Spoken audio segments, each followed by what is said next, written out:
purpose of using a crimp bead and how you crimp the end of either your jewelry wire or your fishing line, whichever bead stringing material you are using. So this is a crimp bead. It looks a lot like a seed bead. The difference is that seed beads are usually acrylic a lot of the times. So if you were to pinch them with your pliers, it's going to crush the bead, whereas these are made out of metal, so when you squish it, it just flattens it, it crimps it.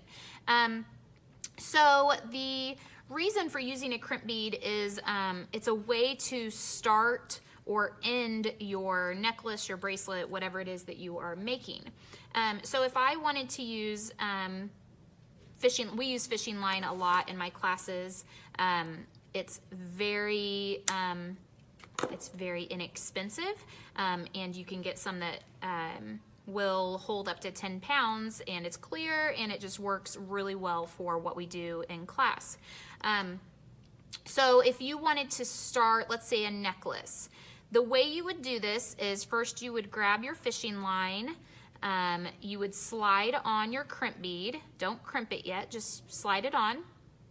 Then you would go through either your jump ring or your clasp, whichever you want to use. Make sure your jump ring is closed up all the way so the fishing line or jewelry wire doesn't slip off. And then from here, what you're gonna do is you're gonna take the shorter end and you're gonna go back through the crimp bead. So it makes a little loop.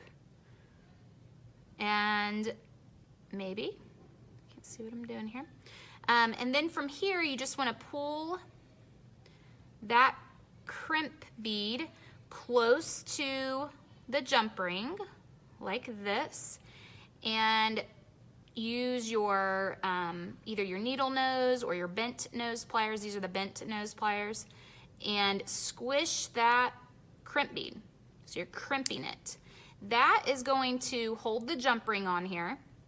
It's also going to give you something to start your necklace or bracelet with.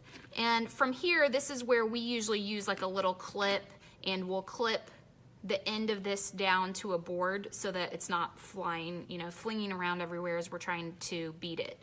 But you can see now, when you start putting your beads on, they're gonna be stopped at the end. They're not gonna fall off because you have this to hold everything on. So that's it for using a crimp bead. Make sure you guys check back for other tutorials on making completed jewelry Thanks for watching this video. Thanks for watching. Make sure you stay connected with Urban Rhino on social media. And don't forget to give this video a thumbs up, comment below, and of course, subscribe to our channel.